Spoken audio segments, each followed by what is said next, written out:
Assalamualaikum warahmatullahi wabarakatuh. Perkenalkan, nama saya Syuadah Murni Rahayu. Saya adalah mahasiswa PPG dalam Jabatan Sejarah Kebudayaan Islam di LPTK Universitas Islam Negeri Palangkaraya. Saya mengajar di MA Darul Amin Jajak, Kecamatan Gambiran, Kabupaten Banyuwangi.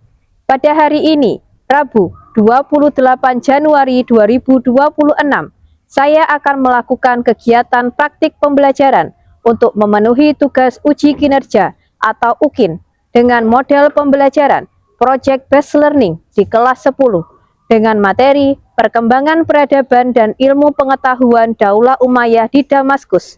Berikut video praktik pembelajaran saya, selamat menyaksikan.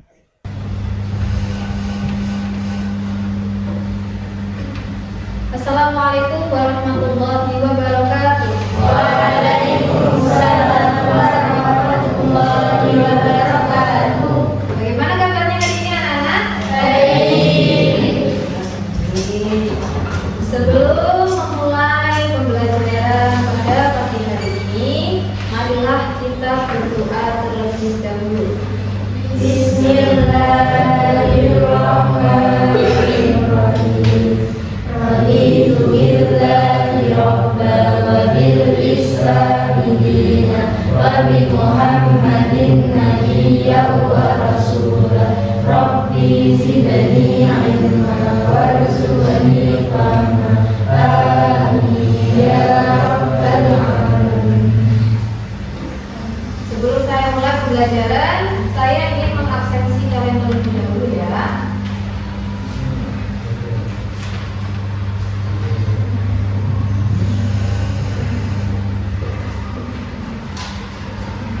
Alaika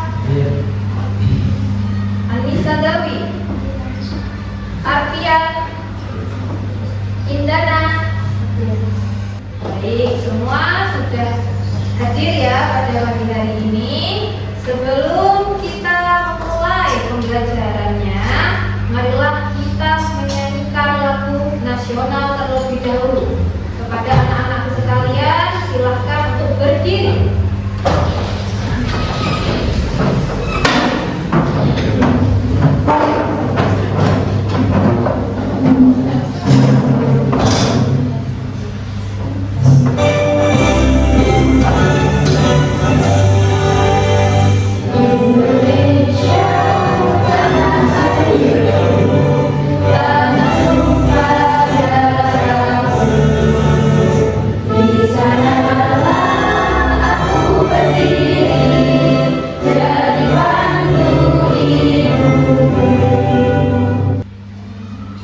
Baik anak-anakku, hari ini kita akan belajar tentang perkembangan peradaban dan ilmu pengetahuan Daulah Umayyah di Damaskus.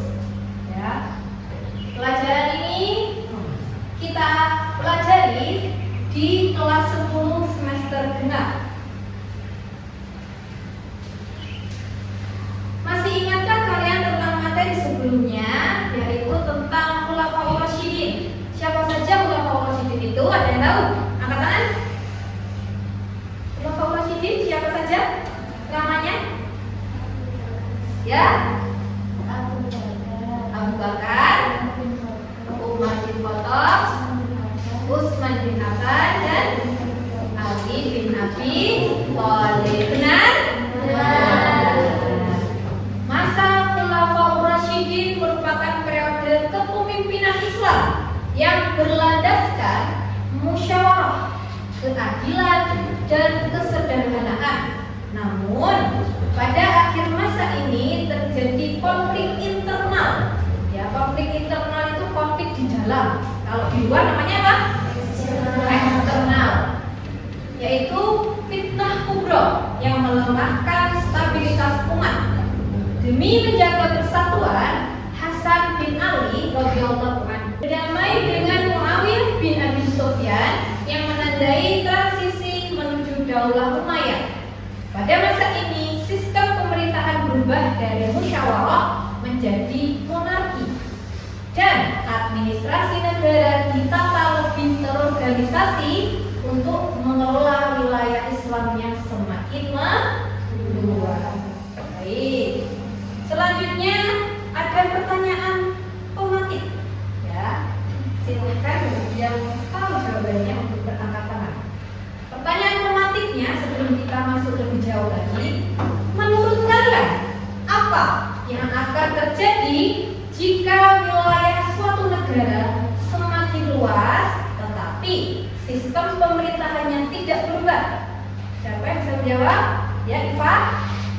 Kemungkinan akan muncul kesulitan dalam mengatur wilayah, komunikasi tidak efektif, dan konflik kepemimpinan. Oleh karena itu, perubahan sistem sering dibutuhkan saat kondisi masyarakat berubah. Baik, sangat baik ya.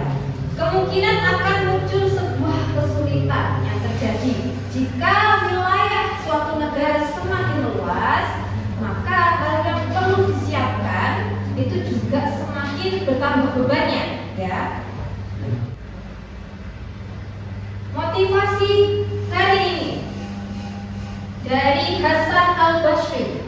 Dia wafat tahun 110 Hijriah. Ilmu bukanlah banyaknya riwayat, tetapi cahaya yang Allah letakkan di dalam hati. Maknanya, perkembangan ilmu pengetahuan pada masa Daulah Umayyah bukan sekedar banyaknya kitab dan tokoh-tokoh, tetapi bertujuan membentuk peradaban yang beradab dan berakhlak. Ilmu menjadi fondasi kemajuan, bukan sekedar pengetahuan kok. Baik.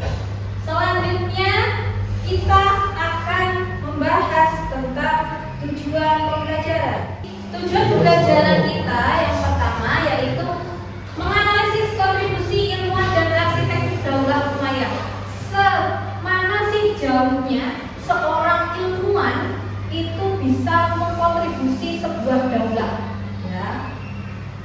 Betapa pentingnya suatu ilmu itu tadi. Kita akan belajar tentang itu. Lalu mengevaluasi etos kerja tokoh ilmuwan. Kita lihat apa saja sih keilmuan, ya, tokoh-tokoh ilmuwan ini bekerja di bidang apa saja. Kira-kira bekerja di bidang apa saja untuk memajukan apa? Daulah Umayyah. Yang ketiga, menilai praktik toleransi dan moderasi beragama. Seperti pertanyaan tadi, bahwa kesatuan suatu negara, ya, itu dilihat dari pemimpinnya yang adil, bertoleransi, tidak membeda-bedakan suku, etnis, budaya, bahasa, bahkan rupa, ya. Lalu yang keempat, kita akan menciptakan yang namanya mind mapping. Apa itu mind mapping? Ada yang tahu? Tidak ada yang tahu? Nanti kita bahas. Yang terakhir yaitu menarik hikmah dari keruntuhan Daulah Umayyah untuk dijadikan pedoman kita dalam sehari-hari. Nah, sebelum melanjutkan sesi kita ke berikutnya, saya ingin ice breaking dulu. Ada yang tahu ice breaking? Tahu? Yaitu suatu permainan agar kalian tuh nggak paham, nggak pusing, gitu ya. Rulesnya atau tata caranya gampang. Saya akan membagi menjadi 4 kelompok, ya, 4 kelompok. Berarti kalau ini 2 ya. Oke.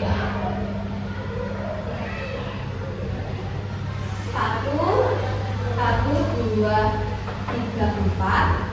1, 2, 3, 4, 5. Itu ya. Oke, ini 4, 1, 2, 3, 4, 5, 2. Oke. Nah, kalau yang laki-laki 1, 2, 3, Alek dan juga Husen, Habib, Afian dan Rofi. Kelompok pertama katakan du. Lebih keras. Dung. Kelompok kedua. Cas. 1, 2, 3. Cas. Kurang semangat. Cas. Gitu. 1, 2, 3. Cas. Kelompok ketiga. Yang depan ya. Tuk. Kurang keras. 1, 2, 3.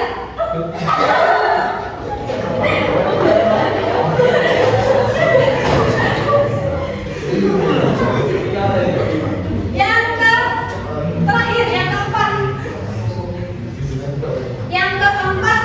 Tek. 1, 2, 3. Lebih keras lagi. Tek gitu. Tek. Bentar. Jadi perhatikan alat komunikasi saya. Saat saya tunjuk kalian, berarti kalian bunyi sesuai dengan apa yang tadi saya katakan. Sekarang harus cepat ya, konsentrasi, oke? Konsentrasi. 3, 1, 2, gas. Ada yang salah.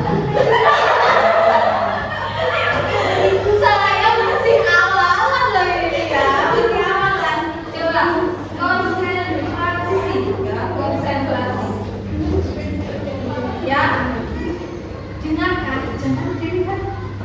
Ya, saya tunjuk ini terserah saya. Dengarkan saya. 2, 4.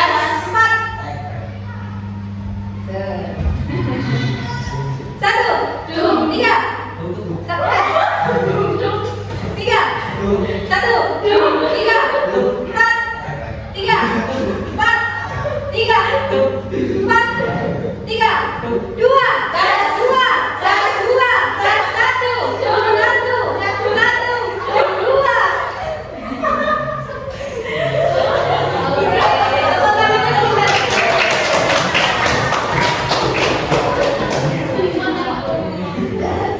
Baik, anak-anakku, setelah tadi kita melaksanakan ice breaking ya, untuk penyegaran ya, agar kita dapat dan terhormat.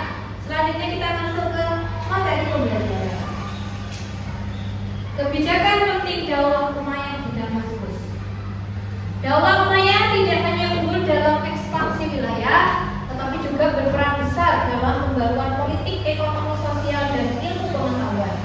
Untuk memenuhi kebutuhan umat Islam Arab, dikembangkan berbagai ilmu keislaman seperti hadis, tafsir, fikih, dan sejarah melalui penulisan dan penerjemahan. Jadi anak-anakku, banyak sekali tokoh-tokoh Islam itu yang lahir pada zaman ini. Bahasa Arab ditetapkan sebagai bahasa resmi pemerintahan dan ilmu pengetahuan. Pemimpin wilayah diangkat dari keturunan Arab untuk menjaga stabilitas dan kontrol pemerintahan. Jadi kalau orang-orangnya yang diangkat itu dari bangsa Arab sendiri, itu akan memudahkan bagi pemerintah-pemerintah lain untuk mengkontrol pemerintahannya. Seperti contoh ini ya, ini adalah suatu hasil karya pada masanya, yaitu Masjid Agung Damaskus. Kelihatan? Tidak kelihatan? Ini ya, di yang di sana adalah tidak. Habis ini kita lihat ya videonya. Seluruh bangunan yang di sini itu masjid. Seluas ini masjid. Untuk lebih jelasnya lagi, mari kita tonton video yang akan saya putarkan ini.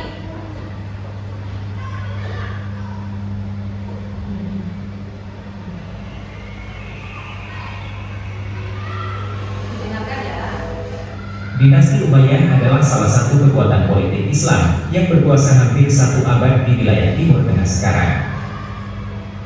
Setelah kematian Khalifah Ali bin Abi Thalib radhiyallahu anhu oleh kelompok Khawarij, Muawiyah bin Abu Sufyan mendeklarasikan kekhalifahan yang baru. Pemerintahannya berpusat di kota Damaskus, Suriah sekarang. Hasan bin Ali, yaitu putra Ali bin Abi Thalib radhiyallahu anhu, tidak mau mengakui kekhalifahan tersebut sehingga muncul pertentangan politik di dalam tubuh umat Islam. Tadi ya, jadi masjid apa tadi namanya? Masjid Agung Damaskus. Di dalamnya ada makam-makamnya, bukan hanya sebuah masjid. Jadi dulu tuh masjid ini tuh sebuah katedral itu apa? Katedral itu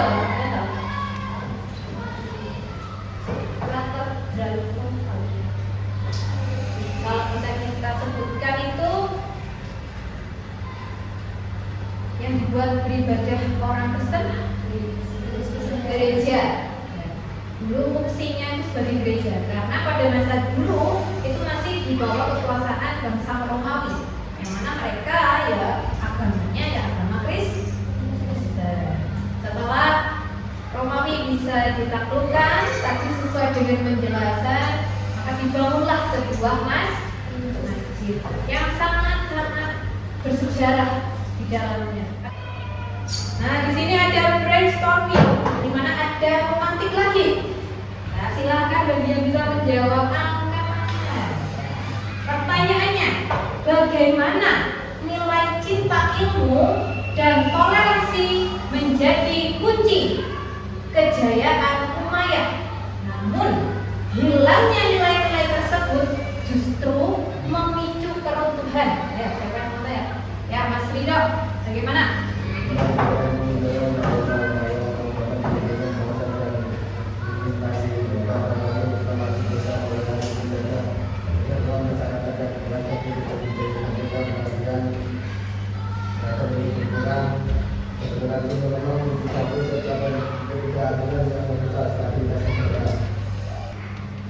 Cinta terhadap ilmu dan sikap toleransi itu membuat peradaban Islam itu semakin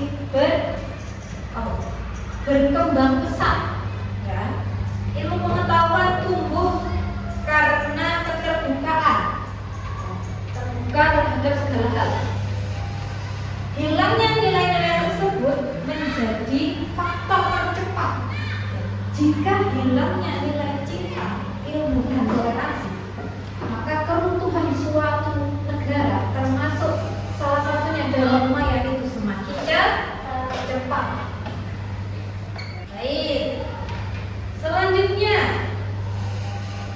nah di sini kita mulai membuat mind mapping, ya, membuat mind mapping.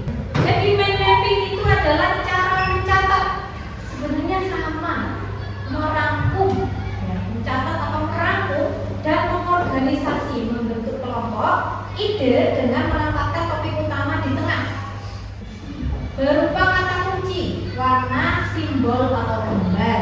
Ya, boleh tulisan saja silakan, atau kalian bisa cari di internet, ya, contoh-contohnya, template-nya, bahkan apa ini, bentuk-bentuknya.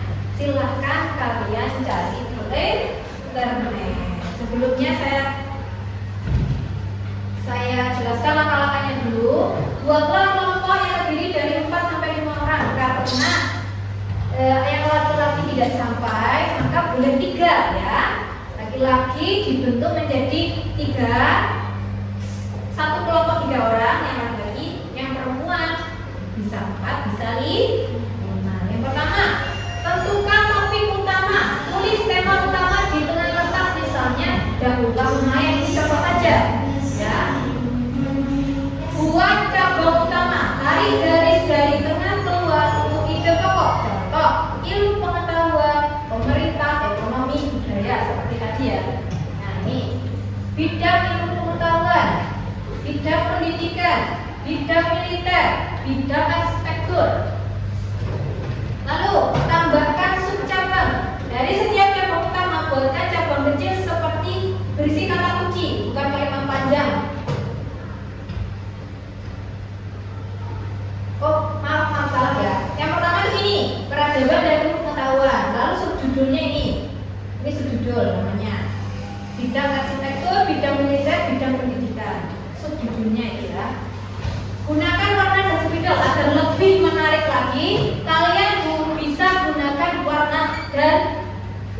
simbol, mohon maaf, ini tadi saya salah ya. Simbol, bedakan tiap cabang dengan warna biar beda ya. Jadi seperti ini warnanya, ada coklat, ada kuning, ada biru, ada ungu, hijau dan merah muda. Gunakan satu kata kunci tiap cabang supaya ringkas dan menunjukkan otak menghubungkan ide. Jadi silakan kembangkan sesuai dengan pemahaman, lalu rapikan dan beri penegasan. Baik anak-anakku, langkah-langkah tadi sudah saya jabarkan. Maka di sini saya akan membagi kalian ke dalam kelompok. Nah, ini menjadi 4 kelompok. Kelompok yang pertama atas nama Alaika, Ridho, dan Habib. Kelompok kedua Rofi, Husen, Ardiandi. Kelompok ketiga Taskia, Latifa, Novita, dan Rizky. Kelompok keempat Indana, Dawi, Asa, Warda, dan Inesha. Dari sini ada yang paham? Sudah paham dengan penjelasannya? Sebelum itu saya akan membagikan LKPD-nya. Ya, jadi kalau LKPD yang ini silakan dikerjakan masing-masing ya. Lalu untuk yang ini dikerjakan secara berkelompok.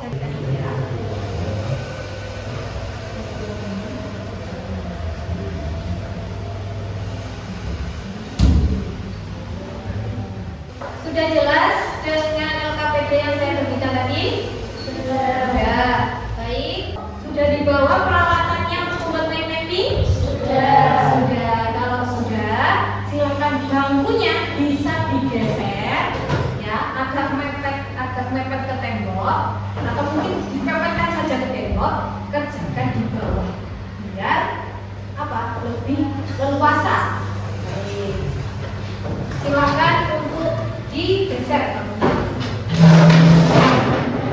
Di sini juga ada alat, yaitu sebuah printer. Jika kalian ingin mencari dan ingin mencetak, silakan ya.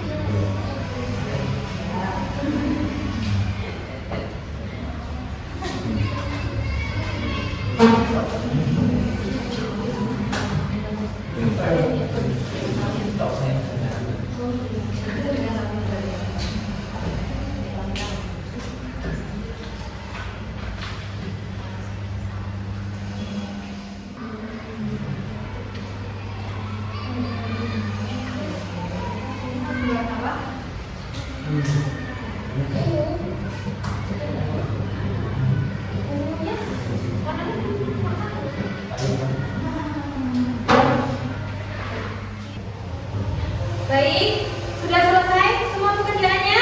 Sudah. Baik, saatnya presentasi.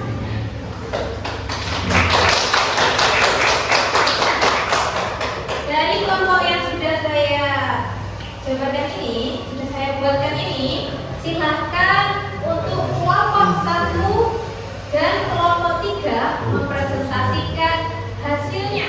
Baik, saya persilahkan untuk kelompok 1 maju terlebih dahulu. Silakan. Bisa di depan. Di depan sini.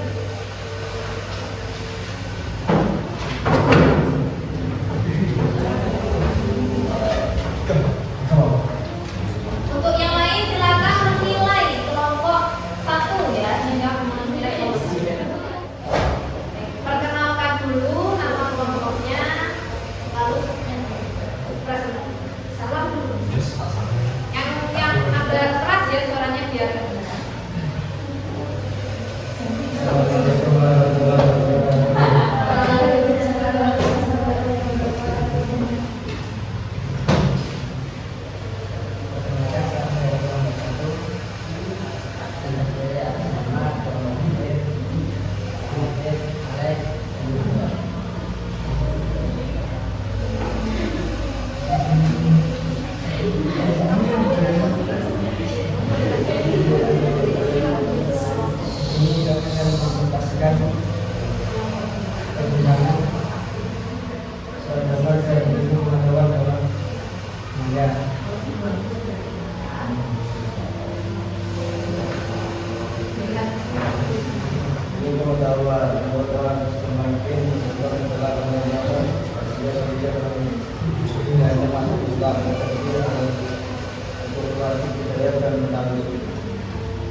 administrasi yang mana daya dilakukan akan memungkinkan realisasi organisasi dan tidak nanti besar tanggal itu berlibat kepada semua daya nasional di bidang kondisi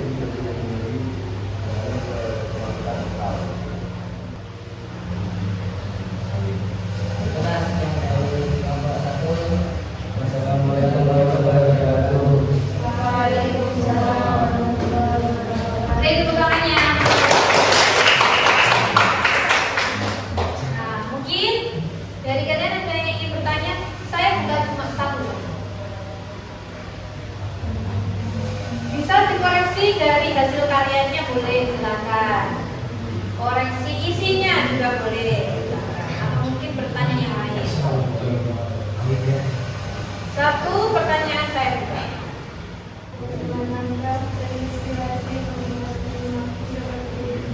Oh ya, inspirasi membuat mind map seperti ini dari mana? Pertanyaannya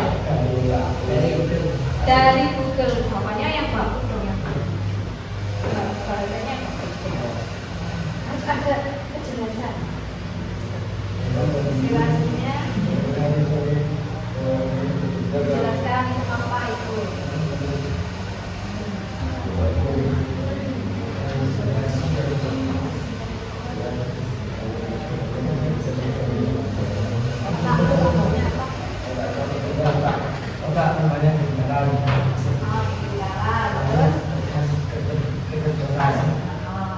Sudah cukup penjelasannya? Sudah. Beri tepuk tangan lagi. Baik, untuk selanjutnya yaitu kelompok 3. Silakan maju. Bagi kelompok yang sudah maju bisa menilai. Kita tetapnya di sini. Sama. Ya sudah, kamu taruh situ nanti tak ambil. Kamu taruh situ saja tak ambil. Ayo silakan. Agak ke situ aja Bapak. Buat teman-teman biar nggak salah. Salam dulu dan perkenalkan.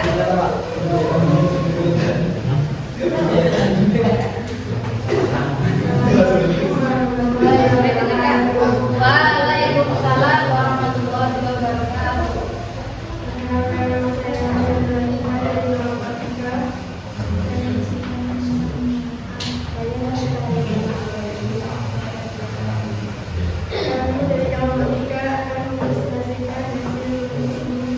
Ayo diperhatikan dan dinilai ya.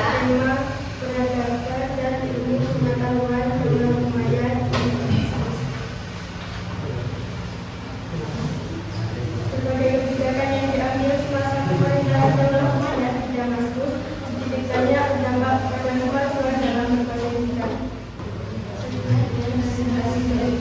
Kurang yang mohon maaf yang sebesar-besarnya dari kami. Wassalamualaikum warahmatullahi wabarakatuh. Waalaikumsalam warahmatullahi wabarakatuh. Silakan mengerjakan evaluasi KPP yang saya berikan. Yang untuk individu. Sudah selesai, kalau sudah selesai bisa dikumpulkan saya. Sudah selesai?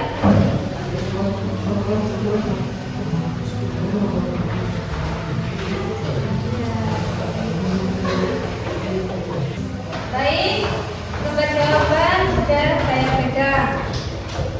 Anak-anak sekalian, ulah dalam layar ini tidak terlepas dari usaha. Mereka membangun sebuah daulah itu tidak hanya sekedar modal nekat saja, tapi perlu perencanaan secara matang. Nah, selanjutnya ibrah. Hikmah, ibrah itu ada hikmah. Apa ibrah yang dapat diterapkan dalam kehidupan sehari-hari? disiplin, dan nilai persatuan, cinta diri, cinta tanah air, dan cinta sesama dari perkembangan peradaban dan ilmu pengetahuan Daulah Umayyah di Damaskus?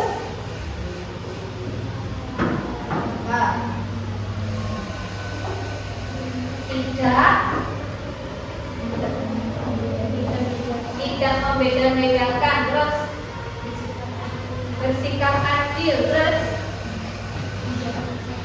menjaga persatu, dan tentunya cinta ilmu pengetahuan. Tidak terlepas dengan yang namanya refleksi. Nah, ini saya akan bertanya kepada kalian. Saya akan jawab ya. Pertanyaannya, bagaimana kamu dapat menerapkan sikap cinta ilmu dalam kehidupan sehari-hari?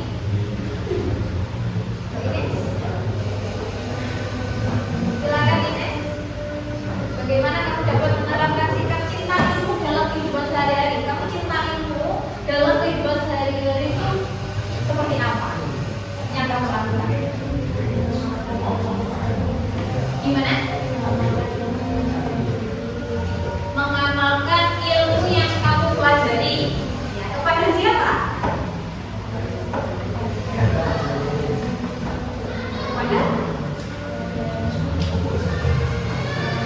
Kepada orang lain. Lalu selanjutnya, apa bentuk sikap toleransi yang bisa kamu lakukan untuk menjaga keharmonisan di lingkungan sekolah? Mas Habib, apa bentuk sikap toleransi yang bisa kamu lakukan untuk menjaga keharmonisan di lingkungan sekolah? Seperti apa? Menghargai perbedaan. Kita masuk ke dalam kesimpulan pelajaran hari ini. Daulah Umayyah merupakan salah satu puncak kejayaan peradaban Islam yang tidak hanya unggul dalam perluasan wilayah, tetapi juga dalam mengembangkan ilmu, pengetahuan, pemerintahan, pendidikan, arsitektur, dan militer. Bisa dilihat dari bangunannya tadi. Apa bangunannya tadi? Kemajuan tersebut lahir dari etos kerja, yang pasti lahir dari kerja keras, keterbukaan terhadap ilmu, serta kemampuan mengelola keberagaman budaya. Kejayaan Daulah Umayyah memberikan pelajaran penting bahwa kemajuan peradaban hanya dapat terwujud apabila ilmu pengetahuan, persatuan, dan nilai-nilai keislaman dijaga secara seimbang. Dari sini mungkin anak-anak bisa mau bertanya. Tidak ada? Cukup atas pelajaran hari ini? Cukup. Apakah menyenangkan? Menyenangkan. Untuk besok kita akan mempelajari Daulah Umayyah di Andalusia. Setelah kita belajar di Damaskus, kita belajar Andalusia. Mungkin itu saja yang bisa saya sampaikan. Sebelum kita tutup pembelajaran pada siang hari ini, marilah kita berdoa terlebih dahulu. Berdoa. Bismillah.